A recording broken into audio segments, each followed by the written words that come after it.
Welcome back to the SPL. Finch and Tolley here as we move into the next set of the day. We just saw CLG get a big victory up against Splice, and now we're going to be seeing Trifecta up against LG. It's about that number 5 versus number 6 matchup, trying to get their footing as the first half is about to conclude. We're going to transition into the second half next week. And you saw because of that drop, Splice now a little bit back from that tied with the second position to 3-2 now instead of that 4-1 mark. That makes CLG that much more of a threat to break it into the top 3 now. And Trifecta and LG, one win between the two of them.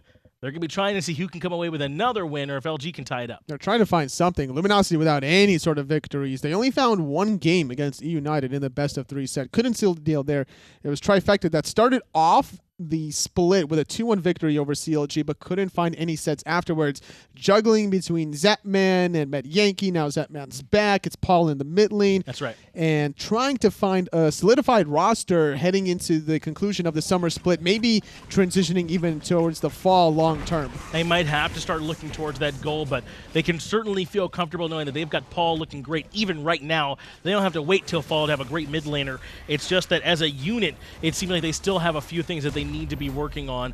The aggression plan, the all-in plan is not always working for this composition. Sometimes they're right there on the sieges and they can't get it done. It just feels like they're maybe one more touch, one more push away from being up there with the real contenders. Well, mechanically, he's definitely up there with the best of them. He's showing his stuff. He has a very consistent game plan. When he rushes the talent streak, it doesn't matter what god he's playing, and he's looking for the aggressive 1v1 play. He doesn't get punished very often, and that's something that LG can certainly do. Weekend loves to look for early game fights. And it's going to be tough doing that up against Weekend. As you mentioned, the jungler for LG, their opponents directly across the way.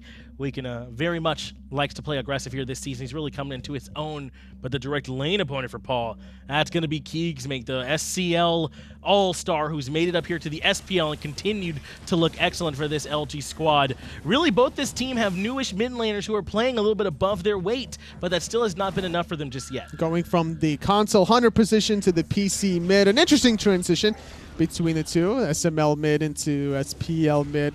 Paul has a little bit of an easier transition. Keegs definitely can make it happen, and I think that Agni between these two should be a heavily contested pick. Also the Uller, keep in mind. That's right. We've seen aggressive Uller picks between them both. The Agnis are right. Thoth, very much so, could be a priority pick between the two of them. We haven't seen a ton of Paul on that god yet. Certainly Keeg seems comfortable on it, but I got to imagine if you're playing mid at this level, then you certainly feel comfortable with that, though. Definitely feeling comfortable, I think, between both of these teams, at least against each other. Maybe not against Space Station Gaming or against CLG the way they've been looking on fire, but I think that against these two teams, Trifecta against LG, this is a test of like, all right, are we really in trouble? Like, what's the deal? Because whoever loses this has to go back to the drawing board. And this is a chance for Trifecta to show us that even though they're having a bunch of swapping around with all the different positions, that they still have that cohesion there totally. Now, Zapman back in the roster, Met Yankee was there, then he wasn't. You know, you talked about a little bit already. A chance for them to show us that they've got that team synergy and that cohesion. Well, as we head into picks and bans for game number 1, let's see what both of these teams did for their homework.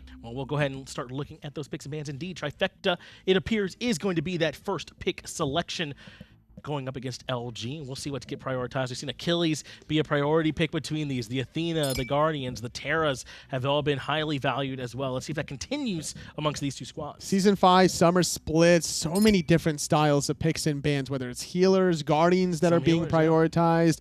And honestly, it wouldn't surprise me if Trifecta immediately go for an early pick for just Paul right off the bat. Try and get Paul on something comfortable as the Shibalanke is taken away along with the Terra and the Sercat Athena banned too. That means we do have the likes of Guan Yu still out there, the Thos, the Giannis, certainly still available options to get picked up here. We've even seen some early Hachimans, and not the Hachiman, the other horse, Guan Yu, of course, being picked. The better of the two horses, absolutely. Yes. The cavalry charge, greater than mounted archery. With the little by far open little alligator mouth going that way. Yeah, Guan Yu certainly very strong. Don't come over here on this side. Has plenty of healing for Trifecta. Great initiation. You can't peel him when he's up there on that cavalry charge. He's just doing tons of damage and able to land the stuns. Plus he has the protection shred too. A ton of tools available in Guan Yu's kit. Can't peel him unless you have the Odin. You're trying to wall him in. I suppose so, yeah. That's the only way you're going to be able to peel the CC immune horse running at you. Just Sylvanus, change the way the map looks. Yeah, I guess you do that. Yeah. Try to contain it, put it in a little box. Throw away the key. Sylvanus and Hachiman are the answers for Luminosity. Sylvanus has a lot of control set up, a lot of sustain. If the team fights last a little bit longer, you add a Lotus Crown to the mix. That extra protection could go a long way for LG. It's also a ton of dual lane pressure. It should not be very difficult for a Sylvanus Hachiman to clear quickly and start moving into the jungle. So I would not be surprised if LG start perhaps looking to pressure the purple buff of whatever dual lane Trifecta pairs up with that Hou-Yi, as they've also selected the Raijin for the mid lane. And with LG going for this aggressive dual lane, they also need to keep in mind of how to handle Trifecta in the mid lane, because having dual lane pressure is good and all, but if the enemy from the mid is coming to collapse on you while you're invading, you're going to get punished. You need the best of both worlds, not in just the dual lane, but also mid. They got the Agni for that, and against the Raijin, I don't know how well that'll be held pre-level 5. Normally it's fair, but again, it is Paul rushing the talent trinket, so maybe That's he'll true. be able to match that clear indeed. But I like these bans from LG. They take away the Fafnir, they take away the Ratatosker Rat. Hey, just a strong jungler. It feels like he fits in any composition right now, so get rid of him, as well as the Fafnir, who can be pretty strong in the Guardian position himself. Some other strong Guardians right now, a little bit curious they went to Fafnir, but that means they do get to take the Erlang Shen. Erlang Shen, taking a page from Sino's book, it seems, this week in Lockstead, and after the secondary ban phase over the Mercury, surprisingly. That's something that Weekend really likes, but the synergy, I guess, is trying to get people a little bit closer and clumped up for the Agni. With Athena banned from Luminosity, they go for the only other remaining taunt, which is the Erlang Shen. Well, we thought it might be going over to Weekend, but maybe not. Yeah, now that the Thor is in, and that's one of those gods that Weekend has quite the history with, we would say, with this Thor. I'm sure he could play it, at a top level. I just know some of the memes that are out there. But you talked about this Mercury. It's not just that Mercury's a strong jungler. Mask loves this pick in the jungle. He plays at such a high level. It feels like he evolves almost when he grabs this. So it's a little scary for LG to let him get this pick. Finding global with global, whether you're going to be linear or just like kind of in the air, deciding from a side lane into the mid lane. I got to lean on a little bit of LG's composition just for synergy purposes. But I think Trifecta are the better team. Trifecta do feel they've been playing a little bit better than LG here throughout the split. I agree with you there. Now that we got the Guan Yu and the Cerberus, do you think we're seeing Guan Yu going to be the support role? That's what we're giving on to Neil and Cerberus solo here? With the Hou-Yi, I would definitely say so. Guan Yu, you need to fight fire with fire. Sylvanus Hachiman have great push potential. They do, yeah. Guan Yu has a better push potential than the Cerberus. Well, let's see if that's where everything ends up going here. Guan Yu potentially in the support role. Thor potentially for Weekend. A lot to find out here. We'll get it over to the casters to put it in action. Like I said, potentially, because Weekend historically has had some rough moments with this Thor. But are we past that? Is the question that I've been asking about a lot of the things here.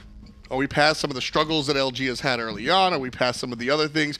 But Trifecta, I think, is really the spotlight right now. I feel like consistency seems to be the primary issue for a lot of these newer form teams. Yeah. And those teams that even tend to make those roster swaps, because you can't always just mix and plug and make sure that everything works out fine and dandy. But I think that the Thor pickup here for Weekend, he's going to definitely have to be one of the more leadership factors if they want this game to go in their favor. Absolutely. And jokes aside, I mean, put your 667s in chat, but realistically speaking, Weekend is a fine individual in the jungle at the very least. Who's going to win the game is what we're asking y'all out there in Mixer chat.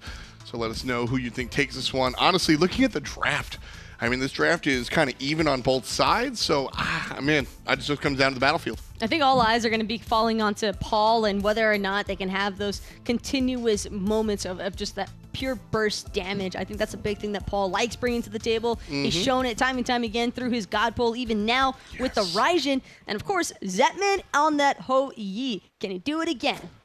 I'm very excited to see Weekend on the Erlang Shen. Two reasons, not just because I think he's a better Erlang Shen than he is anything else. Well, not anything else. What I'm saying is I like solo Thor. I think it's a big deal. Recently, he's got some changes to that hammer, so I think it's going to be a nice look there. And right away, Luminosity starting off hot in the jungle with the invade. I think the solo Thor happens, though, because you want Kiki to have that stun against Scary D when he's trying to channel the Ghastly Breath. That's going to prevent a lot of the lane clear that might have already been happening should he be left untouched. And the paralyzing split as well won't be managed. But right now, that's the issue that Geno's running into. He's getting trapped and swarmed by the members of Trifecta, and NeiruMah still looking for more off the Tallow Assault, but instead, just going to be another invade. Yeah, just easy to get on out of there. As soon as you hear the sprint pop, you know it's a big deal, and time to start watching out. And so, low did the HP get, but able to sneak on out of there. And right now, NeiruMah still trying to use that Tallow Assault to the best of his ability. Zapman and Neil will be hitting level 2 just a little bit sooner than Clout and Geno, but that's just to be expected when you're the team that gets off the successful invade, which is what Trifecta needed after Mass lost his speed. KikiSoCheeky up on his own blue buff this time around. So no invade. This time it gets his buff. But I like the solo Thor. When you look at the ultimate, you kind of say, don't you want that in the jungle? But realistically speaking, transitioning out of that solo lane later on, totally fine. Mask with the flank. Trifecta Luminosity have no idea that he's right here. All of a sudden, here comes Mask. This is definitely... Oh, but it's Clout! Clout was the one who went in with the Aijitsu. He gets the stun onto NeiruMah, stops that Talon with Soul immediately, and even finds the first blood. There is no way that that's the way it should have gone. Clout performing... What a play. What a heads-up play right there. That is just the going with your gut decision, it feels like, because Geno should be dead 9 out of 10 times there, and somehow, as a Sylvanus, manages to squeeze past everyone. It's the minions. Those guys hurt. Yeah, they really do at this moment. Geno might get what's coming to him here as he gets stunned out, and NeiruMah going ahead and hitting that, but he's able to be safe and sound after the fact. And Geno still probably in disbelief that he managed to survive when he did, but sometimes that's all it takes. And even worse still for Mask is that was the last thing he needed right now, because he's already lost his speed buff. He goes to try and find the early first blood potential because of how far pushed up Geno and Clout are, and then he watches his support die. Yeah, I mean, what else can you do? Weaken right now. Nice route there. But Paul coming down from the top side. Ooh, hot blink. He's going to still get caught up by the mage. Nice job. Teamwork right there. keegsmate shows his face. And what I love about it, Weaken's still trying to get out, and he will. Keegs doesn't immediately drop the noxious fumes. He has the trust that Weaken's going to be able to wiggle his way out. Because if he stuns the enemy while Weaken's on the way out, then Paul blinks forward with the ability and kills him anyway. Saving that stun for after the fact was really big. And making sure to channel, or waiting for Paul to channel that teleport onto Weaken is the big thing. You got to appreciate patience, and that is something that I think is always so much fun to watch between Paul and Keegs, because these two also at one time, I believe, used to play against each other on console, and now here they are yet again in different roles, of course, but it's still kind of the same theme. I believe that Paul and Keegs have always had that little bit of a rivalry between them, whether they wanted it to be there or not. And this is a chance for them to finally get to put it to bed, I think. I think it's a chance to bring it more to the forefront, honestly. Whoever wins here doesn't win outright. They've won game 1. I mean, that's really... And I'm not just talking about this set. I'm talking big picture. Paul and Keegs are... they're definitely going to want to be on top. These guys are competitors, and they're going to bring this one to the nth degree. Scary D jumping away from Weaken, but he still gets rooted on up. Nice ultimate. We'll put Weaken underneath the tower, but he's able to walk away no problemo. 6, 4, and 5 for Kiki, Weaken, and Scary, respectively. Weaken choosing to hold on to that ultimate, in fact, and not wanting to use anything more. And Clout's going to be forced into that mounted archery, but it's going to be Geno getting a kill onto Paul in mid. Hot damn. The support with the dots. Nice play there from Geno. Just kind of... That one is just Geno doing his job. You need to punish the player for doing one of those. Sometimes whether you wanted to or not, those wisp, or it could be the wisp and the dot damage from the ultimate that usually end up securing it this early on into a match. There's nowhere near as much burst yet for Luminosity as what they're going to have later on. So it wouldn't surprise me if Geno ends up collecting 1 or 2 more kills even. Yeah, Geno's certainly going to be on the lookout there. That said, NeiruMah's the support that should theoretically get the kills. I mean, he's playing the warrior, right? But he's 2 levels down to the Sylvanus. The worst thing that could have possibly happened was for Neil to die before the Sylvanus, and that is exactly what happened in Duo. You're relying on the warrior support base damage in order to have that heavy scaling that's going to be dealing all the damage that prompts Luminosity to want to back off. Now, since it's Neil who's actually the one ended up behind, they don't have that same sort of map pressure early on. Exactly. I mean, Neil, when you look at the Guan Yu, the horse is a great initiation factor, and of course you have the heal, but the ability to provide damage on top of the protection shred with Tallow Assault is a big deal of what Guan wants to bring to the table. And so if he's unable to really do that because he's stuck behind level-wise, what does he have outside of the Horseman initiation, which, again, by the way, theoretically is one of the higher hitting abilities in the game. So a lot of what this guy brings is not damage oriented, but it becomes the full package when he is able to keep up. That early death also hurt Zapman in a way because it was Clout. True. Your direct opponent is the hunter, and he's the one ahead. Speaking of which, NeiruMah could be in a lot more trouble as it stands, going to be able to dash away from the playing path. Keeks just using it a little bit too soon. Yes, yeah, sure. Keeks trusts his teammates. We saw that with Weekend before. Sylvanus pull is difficult to hit. I think we can say that flat out. Keeks ults his feet expecting the pull before it hits, so that when the player is grabbed, he gets hit by the damage. Paul using his ultimate in. Oh, wow! That's why he has the trust, because Geno's gonna hit it every time! All right. If you're going to hit it every time, then I guess my whole thing about trusting your teammates moot, because it can be relied on. Back-to-back pools from the Sylvanus support. Geno, it might be a little bit early to call it, and I'm not trying to drop that caster's curse just yet, so I'm going to hold my next statement until 10 minutes down the line. And I will answer the statement that you didn't say with, he did this the last set, though, as well. His Sylvanus pulls. Because last time we saw him play the Sylvanus, I said something similar. I was like, look, it's one game, folks. He's nailing almost everything, but, still one game. Now I think we can legitimately say that this Sylvanus in the hands of Geno, you got to watch it. This pull is a 50-50 ability most of the time? It's above that on Geno, and that's very scary. I'd give it 1090 if you're playing ranked, 2080 for the sweaty Sylvanus arena mains. Sure. And so that's the casuals. And then 60-40 for SPL. Yeah, 40% being success. I'd say the 60% being the success. I think that in SPL, SML's a little bit more 50-50. Sure. I think that's my analysis breakdown of Sylvanus pools. And Geno has just been overperforming.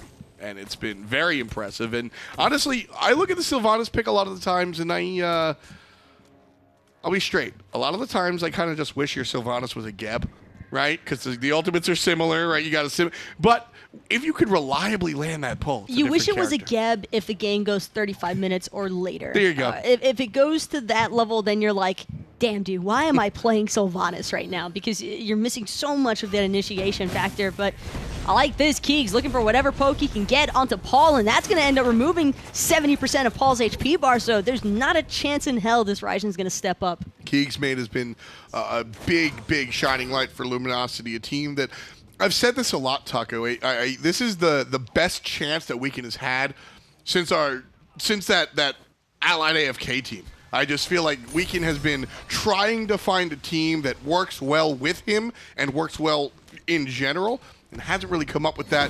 He went back to Kiki, who was on that AFK team, right? He goes back to Kiki, and then grabs two fresh bodies in keegsmate and Geno, and then Vedium's just along for the ride. P.S. Clout's the artist formerly known as Vedium. So there's a lot working in this team, and I love the people that he surrounded himself How with. long until Vedium, a.k.a. Clout, just changes his name to SoundCloud? Oh, my goodness. I feel like I just gave him a new idea. Yeah, he's sitting there like writing a letter to the admin. Dear Cooper. Hold on, I got to defend my lane real quick. Dear Cooper. Like, that's what's happening in this game right now. Red buff invade for Luminosity. A hair too late. If you want to be there, you got to be there. Luminosity winding up square. Still looking to smoke out the competition, but they've been foiled. So Luminosity will walk away empty-handed. But that is going to still force Paul to needing to back. He doesn't really want to stick around. He had to head on and finish that off that Soul Reaver. He's got Soul Reaver with the pen boots. This is a heavy burst damage build from the get-go, so Weekend has got to be on the lookout, opting for the Transcendence on the Erlang Shen, in fact. Yeah, I mean, the Transcendence on a Warrior, people have spoken against it because Warriors traditionally are tanky, but at the end of the day, you can build power. I mean, he scales perfectly fine. Don't forget, his basic attacks are a big source of the damage that Weekend's going to get on the Erlang Shen. Power is a big deal. So building straight power on a warrior might rub people the wrong way, Taco, but not this guy. I like doing that. Scary D doesn't like doing this. Using the ultimate defensively and jumps away. But that will be that. And, worth noting, no ultimates expended by LG. And that's definitely a trade that they're more than happy to make. Kiki and Weekend, in fact, still looking for more. Actually, Geno looking to pincer Mask, who's going to be prompted to back off, kind of understanding that there's more than just one person in that jungle. Yeah, Luminosity has gotten a decent lead off of their just repeated aggression. Now, they missed out on that red buff invade on the left side, but for what they lost on the left, they've been very successful on the right. Mask and NeiruMah looking to charge right in, but that's going to be Mask actually canceling it because it's going to be NeiruMah who finds the stun onto Geno. Paul going into the Taiko drums just now, but the damage isn't there. Kiki's got to come down from the ground right about now to save his support player, but he's a little bit out of range. Not quite, just waited and baited. And Geno goes down, unfortunately, for LG. Keegsmate likely to follow, and he will. Zapman makes the long rotation from the long side. Weekend next on the menu, but Zapman gets taken out by the rotating Clout. Weekend's here, but so is the Horseman. Eyes on the prize. NeiruMah goes down. Double kill for Clout. Scary D could be next. Clout trying to battle, but Paul's right in his face. Now, the Hunter looking at the mid lane mage. Paul with the turnaround. Down goes Clout. Successful to a point, but Trifecta answer back. I am so certain that Clout was just about to have that Aijutsu back up off cooldown. It just didn't come up fast enough, and that's going to be it. He was ready to charge in against Paul because he saw that Paul elected to use all of his cooldowns to burn him out in the first place, and just unlucky, if you ask me, for Luminosity, but well played to Trifecta to completely turn that situation. That's a fight that, you know, sometimes you look at the loser. Clout just gets smoked out there, and I am still giving him a pat on the back. He made the exact play that you need to. It's 13 minutes in, right? This team fight goes down just shy of 13. If Clout doesn't go all in there, that's at least a pyromancer. Speaking of which, this could possibly be Geno's life. Zapman, though, going to have to back off, and it's going to be Mask who gets blown up by Weekend instead. Paul on the run here, going to use the beads to avoid Weekend's ultimate, but still turns right back around. NeiruMah, 3 Luminosity jerseys around him, and keegsmate going to take that one nice and easy. Paul stutter stepped, thought about going back in, had the ultimate available, but 1 versus 3, a little bit much. Luminosity with the numbers advantage, 5 versus 3, looking for the Gold Fury, already down to 10%. And Taco, that's it. Lumi take the gold, and they're up 3K. They just lost a fight, or technically speaking, lost it. One more person from Luminosity died in comparison to that of Trifecta, and speaking of losses, Kiki, not going to end up with a successful blue buff invade, will end up having that out-secured by Scary D, but he's still not done with it. He's heckling Mask now on his own heartbeat. He's going to stun him out. Mask can't dash forward. He's trapped. Thor against Mercury is great. We always look towards Ymir versus Mercury, I think, but I think Thor against Mercury is fantastic. Anytime you can drop the wall is great. And like I said, I have been a fan of solo Thor for a while. Not ashamed to admit that it was a player's video that brought me to the Church of Thor solo. Fine, okay. I watched his YouTube video and just agreed. I was, yeah, okay, all right, let's see it work. Oh, Fine Okay was like the latest one onto Thor's solo, though. Are you trolling? A little bit. Who's your Thor solo? I mean, if we're going all the way back, there's been multiple members, not even necessarily SPL players that have been attributed to this, but I think Baskin was actually one of the first people to really start breaking out the Thor solo. Zalia comes to mind over there in Europe once upon a time. A lot of people have experimented with the Thor solo. I can say it. A lot of people have experimented with it, but recently the character did get some love here, and does more damage with his hammer to the minions, so it's all that much easier to really pull this one off. And what he brings, like I said, I mean, this character originally was a warrior, so the idea to bring him into the solo lane, not too far-fetched, frankly. Well, the big idea here is to just try and avoid the return damage. If you are a god, 200% is not a nice place to be in. I mean, that's the combo. That's why the double tap is so damn scary. I mean, it was very early on in Smite's career, around season 1 or 2, where players stopped leveling the Berserker's Barrage first and opted instead for the hammer because of the burst damage. If you stun somebody and get that double tap on them, I mean, you're looking at more than half of the life bar in the early game. You know what's really unfortunate, though, for Luminosity is that if the sentry by that purple buff choke point was a little bit further up where that regular ward is for Lumi, they can kill that board that Trifecta have, and that's a free game from Zapman all day long. Not going to happen this time around. Pyromancer will. That one goes the way of Luminosity. Easy peasy. Mask and solo lane trying to take advantage. Kiki in trouble. Zerkers will do damage, but the hammer and the ultimate. And Kiki's generally fine. Trifecta now looking for the follow-up. Stun onto Geno. Weaken up north. Going to be good. Thor backing the base on the right-hand side. Not going to find the initiation. Geno falls down. Paul on the good side of that one, but tons of damage coming out from Zapman there. Dropping the Suns in all the right places. And Zapman absolutely sunning Clout over had double the damage that he's brought to the table. Oh, keegsmate might have just bit off a little bit more than he could chew. Luckily enough, though, he's got Clout there to back him up, but Kiki's made the rotation back in, forcing Mask to ult away. Scary D did a good job and got the stun onto Weaken. Very important to split that 2v2 up. And Mask is forced into the defensive ultimate, but that's fine. Mercury is not the early game character. You go the stone cutting sword to sort of supplement your poor early game, right? But then once this critical strike comes online, this is where we're looking to Mask to do the dirty work. 17:30 in, folks. If he gets a kill or does well, that's icing on the cake. If Mercury hides until his third item, which is crit strike, and then loads into the game, you're fine with that. That's totally fine. Something I really like about Luminosity's draft, though, is they have a lot of different ways to interrupt Mask from being able to fully commit on them. He's only got the Stone-Cutting Sword online right now, most likely building into a Rage third item, possibly even the Deathbringer if he wants to drop that much more gold, but it is a rather expensive build either way that he's going for, and I'm just having some concerns about how close can you get to this Erlang, how close can you get to the Thor without being interrupted on those channeled autos? Yeah, that's going to be a little problematic. I'm definitely thinking about that one. But at the same time, I mean, the punish on the other side is just as devastating, is it not? It can be. It really just all depends. I think whoever gets the jump on the other, when the game hits more of that mid-stride, then we could see the issues in both of these compositions. But as it currently stands, I think that Luminosity are going to definitely be the ones looking to aggress more often than not. Yeah, I mean, with a Thor ultimate and follow-up Agni stun, I mean, that's what's scary, is that you're going to get the Thor ult on everybody, they're going to beads and run away, and then keegsmate is going to isolate a target, and whoever Luminosity's shot caller is going to make sure that that target gets all the DPS pumped into them. Luminosity have a number of fail-safes, which I think is important. Scary D getting pulled one more time by Geno. He'll be able to jump away, but we're going to add another one into the successful pull column. Absolutely. That one looked good.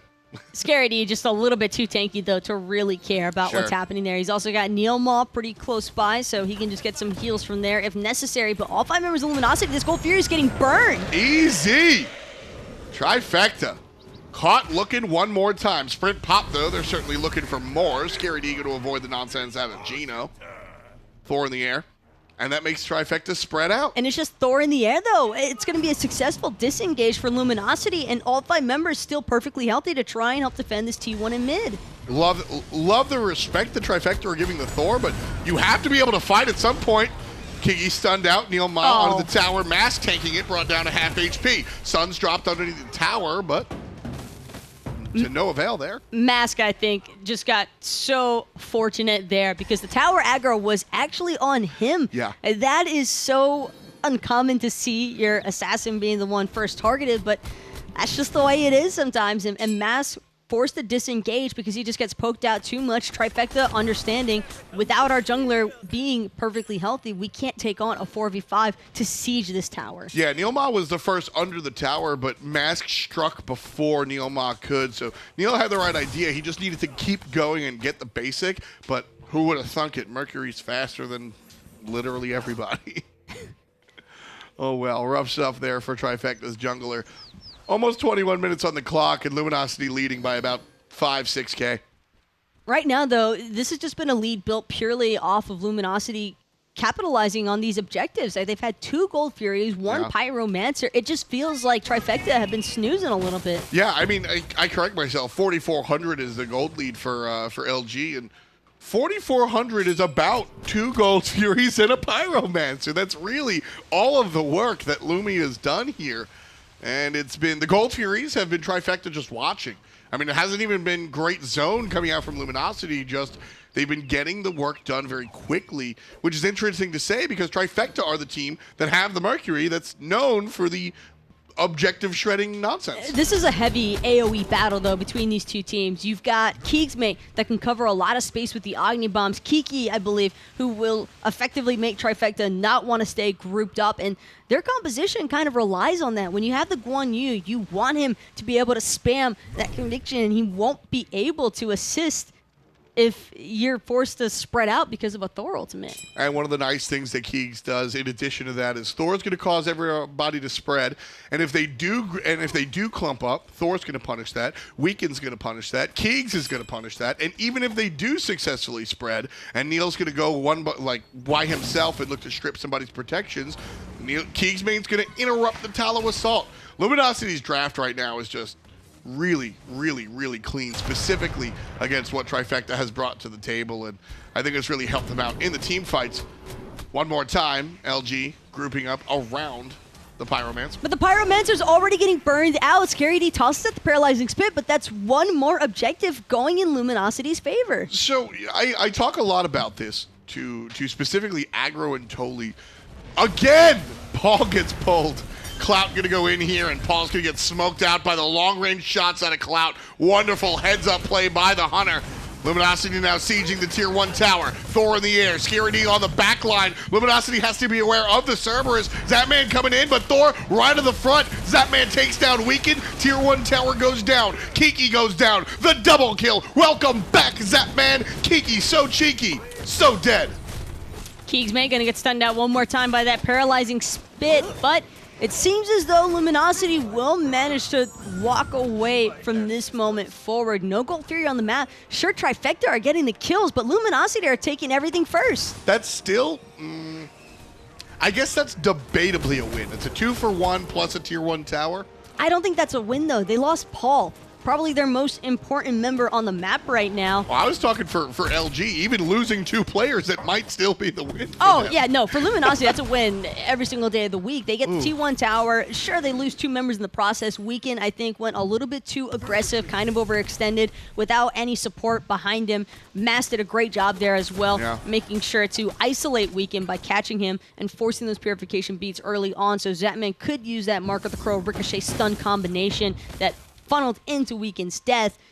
But the fact that Lumi still get the tower, I mean, I don't think Weaken even cares about dying there. I don't think Kiki really dies about getting there. You're bound to have to make some sacrifices for those sort of commitments, and I think that was still the right call for Luminosity, just because once Paul gets targeted that heavily and you start to commit with the mounted archery from Clout, that means go. Yeah, I mean, Kiki and Weaken are characters right now that are almost expected, right? The solo laner is looking to absorb a lot of that nonsense. Oh, NeiruMah! Oh, NeiruMah! Oh, NeiruMah! That couldn't have been any worse for Neil, and everyone from Luminosity knows it. That sound cue can be heard around the world. This is going to be Luminosity possibly pulling the Gold Fury, even knowing that that ultimate's down. They want to bait Trifecta into this. If you know Kiki, you know he's giggling. The wall. He did the thing. They got the wall to fight the Merc and the Guan, and they did the thing. Clout does the thing, taking care of Paul. Thor in the air, looking for an initiation target. He's going to land behind, expecting some of the nonsense. Mask, perfect ultimate, cuts through the entirety of the team fight. And Kiki, thorns abound, still goes down. Mask with a good play for Trifecta, but it's too little. Zapman answers back as well. So it's a 3 versus 2. And this could be problematic for Trifecta even. Luminosity, though. The Hunter comes back. NeiruMah has the answer. There's the ultimate. Zapman with 3. Zapman continuing. Jumping over the wall. Gets the mark of the crow onto Clout. Looking for the ricochet. Misses it. But the basics are good. Zapman. Quadra kill. Trifecta. They doubted him once. I don't think they'll doubt him again. Zapman takes care of Luminosity and grabs the Gold Fury for him and his team. Zapman just single-handedly saved that fight for Trifecta because all eyes were on Mask. Everybody trying to take care of this pesky Mercury that's been running rampant around that team fight. And before you know it, Zap's just sitting there free casting the whole time. I mean, listen, we talked about the Twitter exchange, right? Zapman films himself doing a pentakill, and Mask jokingly says, maybe you should come back, and I'm sure the conversation was done before that. But Zapman just showed us, I can do it in ranked and I can do it in the pro I'm starting league. to think Zap's Check just me saying out. Hunters are weak right now because he wants them to get buffed when they're already performing this well. I've, you know what it is? I have questioned Zapman's prowess in the past. He has been better than he's been better than himself at some points and has had his lulls. But you know what I've never questioned about Zapman? His excitement factor. It is always fun to watch Zapman play Smite game. Luminosity responding to the Fire Giant. The Trifecta just grabs. LG very low. NeiruMah doing big damage. Scary D getting the last hit on NotGeno. Damage provided by Zapman. Kiki narrowly avoiding 1, but will get hit by the second shot from Trifecta. 2 players down. And Taco, you said that Zapman might have saved that team fight, and he absolutely did. My argument is that he might have saved the entire game for Trifecta in said team fight. Those two go hand in hand, without a doubt in my mind. And right there for Luminosity, that was Luminosity being a little bit stubborn. They hear the Fire Giant go down, and yet they still want to go in. Yeah. And it was a great job by Geno and Keeks, but they were missing the other 3 members of their team. That's the problem, is that sometimes you just want to go. You know you have to go in because Luminosity have to fight into that. If they don't get that fight, then this is what happens. They lose the bird, they lose the lane, they lose everything. So they have to go into that fight. But you're ill-equipped 2 versus 5. You have to take the 5-on-5. So you're stuck. You're stuck between the proverbial rock and a hard place where I need to make this play, but I don't have the resources to. We're damned if we do, damned if we don't. At the end of the day, I think the right call is to just back off, but Luminosity trusting their gut. And now, sit down 2,000 gold to Trifecta. It's just got to be a little bit heartbreaking there for Lumi because they were playing this game so well. They had Trifecta right there on the cusp of defeat. Yeah. If that fight goes in Luminosity's favor, I think we see it the other way around. It's Luminosity who ends up with the Fire Giants, Luminosity who ends up with the Gold Fury again. And yet, we see Trifecta now reaping the benefits of Lumi's mistakes. I think if Luminosity win that team fight, it's at least a Phoenix. They obviously can't win, but they win the team fight. They go straight to the Phoenix, take the Phoenix, maybe take a tier 1 after the Fire Giant. And that is where, as we say, the writing's on the wall. You're up 10,000, and the enemy's just waiting to lose. This was Luminosity's game to win, absolutely. And by no stretch of the imagination are they out of this, Taco. I definitely want to say that much. But this was a game where Luminosity was 7 car lengths ahead. And now Trifecta shot their back tire, and they're inching to take the victory. Another key thing to consider as well is that Trifecta, I mean, this wasn't exactly a pure early game composition. They have a lot of late game potential between Mercury. And speaking of which, NeiruMah trying to splice him right now, but he's going to get blown up in the process. Oh, the horse meets the demise of the other horse. Clout gets 1. And trouble as Paul is low, but tosses everybody into the ultimate. Scary D tosses players to the front. Mask low as well. Zapman answers back. It's the battle of the hunters. Zapman 1, Clout the other, Zapman another, and Clout another. 2 double kills for 2 separate hunters. 3 players in Trifecta jerseys are down for the count. And Luminosity surging forward up the middle lane. But this is Weekend with the speed buff. Zapman can only run so far. Weekend's going to bound to be chasing. Otter form. He's got him in the roof. He's got him in the taunt. The otter form saves today. It's a mink. It's not an otter. Same thing. I also got a little bit caught up because words can be kind of hard sometimes. So you saved me there. I'm not going to lie. Clout.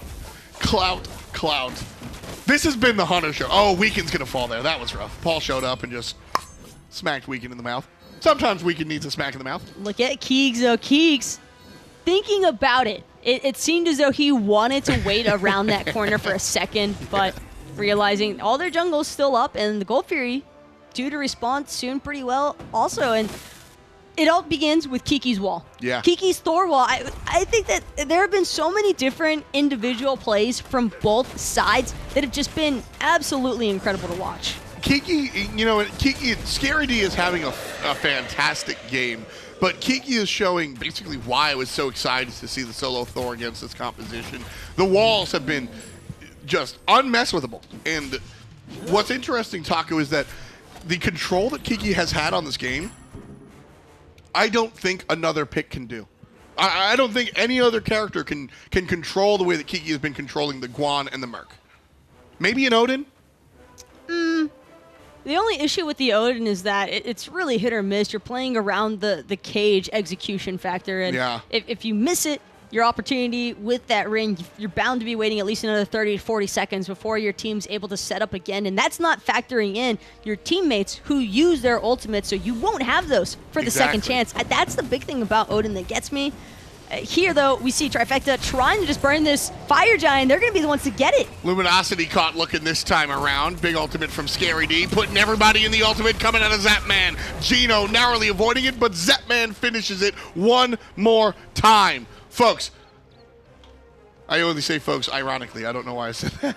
But friends, family, folks out there. Is Weekend going to end the game by himself? He's looking for it. He just needs his team to keep everybody going. It's going to be Trifecta racing it down the right-hand side, but Weekend still going all by himself with the full fire wave into the Titan. 5 players are on the right-hand side trying to fight Luminosity. Weekend by himself on the Titan. Luminosity looking for it. Trifecta also looking for it. The Titan on the side of LG all healthy. Trifecta's Titan is toasted. Weekend by himself takes game number 1. Luminosity and Trifecta. What a game. Oh my goodness. Cheeky little otter. That's what it was. Mink forms straight into the Titan room, and I can't believe no one from Trifecta backs. I don't know if they missed that he had a full creep wave there with him. I think it was actually a bonus fire wave, too, because it looked like he had the archer still from a previous wave. They had to have missed it. They absolutely had to have missed it. There's no They could have way. backed. They could have backed before they even took the Phoenix, and no one bothers. They're all A-OK with Kurt Stray and in the game. Weekend right there with, I'm going to use his ex-teammate's words, the Tom Clancy play. I mean, just the absolute, just what are you doing here? Weekend puts an end to it. MVP, I got to ask you guys, and this is tough. I mean, it's Weekend. You don't get another statement though. I'm sorry. You say that, but Clout. Clout, sure, but Clout did everything in his power to set all the stars to align. Weekend closes out that game and saves it. I honestly, I think if Weekend goes 0-20 but kills the Titan, he's still MVP. What do you say? That's still a W. Last note before we go to the desk real quick. 19 kills on just the Hunters. What a game. Thank you, Tom and Taco, Finch, and Tully here as... Thank you, Tom, for bringing that over to us. And what a game there. Can you believe it? Weekend able to go in and take down the Titan in that last moment. I mean, not just Weekend. Had a huge fireman wave with him there, too. And no one from Trifecta is able to back. Weekend number 1, and that's what everyone's going to say after that performance. Great recognition of the game-changing play.